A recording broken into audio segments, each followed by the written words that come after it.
Vérité maquée c'est Niki, grâce et grâce. Vérité maquée c'est Bikaya côté la vérité.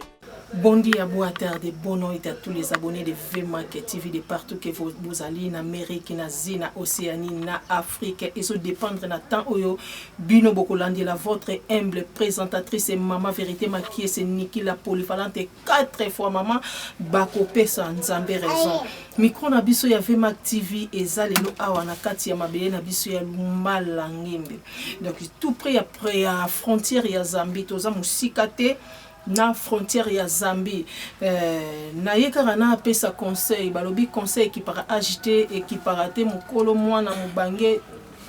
conseil nangeza nini naza na kati ya mabele ya Lumbala Ngimbe bisika pito yena notre papa Ashintingi Patricio conseil nangeza libandeko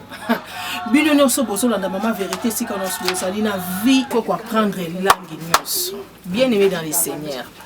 Tozaki na biye na kwitu tokomi na biye na zobeta mangala tokomi na mushiko namoni notre papa Ashintinga côté lingue esprit abi mama vérité il faut qu'on respecte rappel milliers bozali na milliers tozo kende na mushiku na lingi sou lingala te il faut le portugais bandeko tokomi na mushiko avant tokoma na mushiku na mutuka to bandai ko karigar bakoli Ashintinga ebisinga dona makiese mi via so tout de vidéo qu'il faut se fiser là nos billets bande ko na komi baba na otaleka boy ba serviteur nyos bazaki na ba yobisie oh mama vérité mais papa yobisie ki pese ba vidéo nyonso ya peki singa na lo balingala te alobi lo baka porti ke bande ko mi boyebi mama vérité azana mwa koko so esika wana so na betel bi solo ba nena sali na ngola o mama vérité o ezako lokato za ndoki non lo baté pour bosser quand ngai tant besoin que ba interview na ngai portugais bo taliba nena sali na ngola bosser ka na continuer du solo na ngai ba pasteur bazala ki wana moni pasteur David aye na moni pasteur Chike vaye na moni pasteur ancien na biso ya Luena aye mama vérité papa lobi pesa ye ba vidéo bande ko na temika loka kizengi po moyena bimisa lingala ezate Natalika papa na miss mais dans la vérité to fala kontigo Natalieka na moi ka muteme suki nga attention ki tinabi papa o pekisinga na lobalinga na Portugal lobake bande ko to apprendre langue naza awa na uti na munoko na mboka balobaka kioko nazo interview star mutu azoloba kioko mais na komi baba na plateau nazo mona question na ko poser te pona nini pona yebi langue te et loko ni to ko salaka tango komi na mboko ba olo balangi wana yekola ta bonjour na bango yekola ta bonsoir na bango yekola bondi ya botard de bonoit na bango baloba ndenge nini okomi na Lumbala Ngimbe bazolo ba munoko ya munoko nini toloba ki lingua ki anda falaki umbunda tuna bango luka okangama na mutu azolo balangi wana ni ajuda vosa bondi na umbunda afala komo vosa botarde tozana posa to koma international tozo espérer que tous la ba grand na monde entier vraiment que TV et que comme partout dans le monde mais na langue tolingi ko apprendre langue te olobi na okende France français ebolobati olobi na ko kende Angleterre anglo ebi ko lobati tant ozana ne siko zali facilité ezali à apprendre ba langue nyonso to sana ba école ezo pesa ba formation ezo pesa ba cours ezo aider biso yebi ke lokola nazo espérer lobi na za la grand il faut na apprendre langue pourtant na ko koma ne fils kata bondi ya na bango na yeba baloba ndenge ne. Ok, sans plus tarder, na monito zapa na bande ko na biso ya chorale auto kuti na église na biso IEPPDA sed miracle awa na Lumbala Ngimbe o kambami et pas ya notre papa pasteur David molongani ya mama Cecilia vraiment tozala ki bien accueilli ba yambi biso malam na moni chorale moko yembia awa sisio chorale moko yembia wana kati ya Lumbala Ngimbe na IEPPD ya sed miracle vraiment bazo yembo au senti chair de poule. Bien aimé dans le Seigneur, Bible lobby les vrais adorateurs adoreront le Père en esprit et en vérité, car là les adorateurs que le Père demande n'a comprendre que biso ba congolais to kosa to ebo ko adorer Nzambe ta na comprendre que bato mususu bandeko mususu nano baka biso congolais toyebi ko adorer nzambe te na kutani na bato bazwa adorer nzambe donc on senti na mutune ezo adorer nzambe mapeke ezo adorer nzambe nzoto omuna pela ke ame na ye eza ko adorer nzambe e bongo ni su na moyo na kati ya mboko bato yebi ko kumisa nzambe na mboko bazali wow bazoya kotia offrande ba ya kofukama yozo ya kotia offrande ozo vimbela nzambe maboko na poche ozo ya kotia offrande ozo vimba ozo bombe ozo sala lendo orgueil pa nzambe maître ya souffle de vie na mboko na moni bato bazo kumisa nzambe bazo fukama vraiment nzambe alola pambola bango lisusu amen oyo ezaki dernier jour na biso ya musala toyaki kosala awa na Lumbala Ngimbi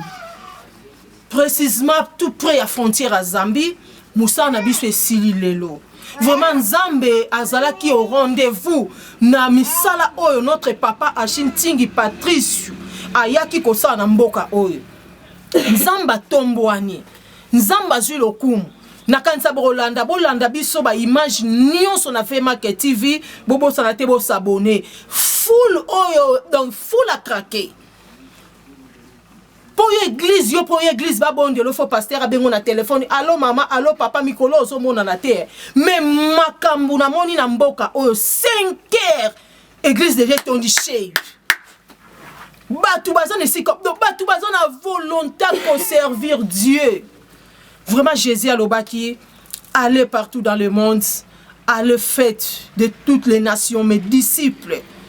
Nzambe alo la babi ba pambola ka supérieur te, Isaac inda pambola ka Jacob, mais na lobika ke Nzambe alo la amona lisusu mosali na etingi Patrice. Po ngamoko mama vérité na vandi na musika distance toye. Na mituni papa tinge loko e bandaki ndenge nini yako koma donc dès que Jésus lobaki aller jusqu'à l'extrémité de la terre allez faire de toutes les nations mes disciples Neli kamunga na uti komona vraiment mataki na mona ki na okende boete na ozonga Luanda te kaka bisika na za Lumbala Ngimbi senga kike na loba nzamba pambola basala nzambe nyonso ba uti lukapa nzambe amona basala nzambe nyonso ba uti partout même na kata Lumbala Ngimbi awa ebele ba ye ba uti na église zaza na ba kati mboka bayaki nzamba pambola mutu nyonso oyo accompagnaki musala oyo nzambe apambola pe mutu nyonso oyo akota mega na ye po alanda musala oyo esalami na Lumbala Ngimbi alanda musala esalami na Luena alanda musala oyo papa Achille Ntingi asali na Menongi alanda musala oyo papa asali partout soki okolanda ngo na Fema TV vraiment bopesa nzambe raison de na mesana koloba nzamba rozanga te kopambola bino. Merci beaucoup na notre papa David Kawewe. Merci lisusu na notre pasteur Chiweza bisika wapito uta kiliboso na Luena. Merci na basala nzambe nyonso elongo na ancien bango pe ba compagnie ki musala oyo vraiment bonzambe ezotombola lola ezofuta. Merci na ba choriste na biso oyo batelemisi biso suki ya mutu Michael Mayola balancele biso image ba choriste na biso na monde dirigeante na biso yoyo donc itango azo animé au senti na mitiopo libumu ezo ningana na ebi ke soki nkola opesa nzela bakokoma na Luanda tokosala promotion na bango bakokota ba studio vraiment nzambe ya lola na nzela na bango Luanda pe ekezala béni Luanda pe bako bénéficier na grâce oyo bandeko na biso ba choriste bazanango. Vraiment que Dieu vous bénisse. S'abonnez-vous, likez, partagez. Boko pesa nzambe. Nguna mwivu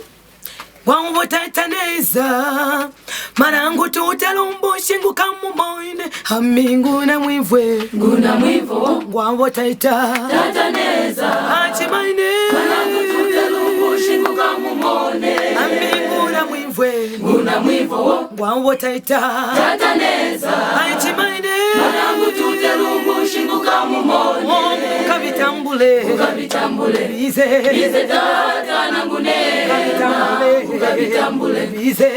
tata nangune na tutwangwahilila Hakumi mona kuno likumbia lelo Obishpo mukambo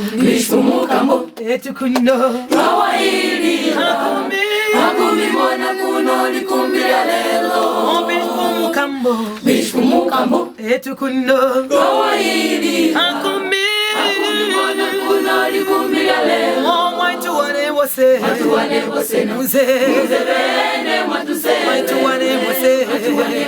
Muze Muzebene mwatusele Hallelujah, amen, amen, amen.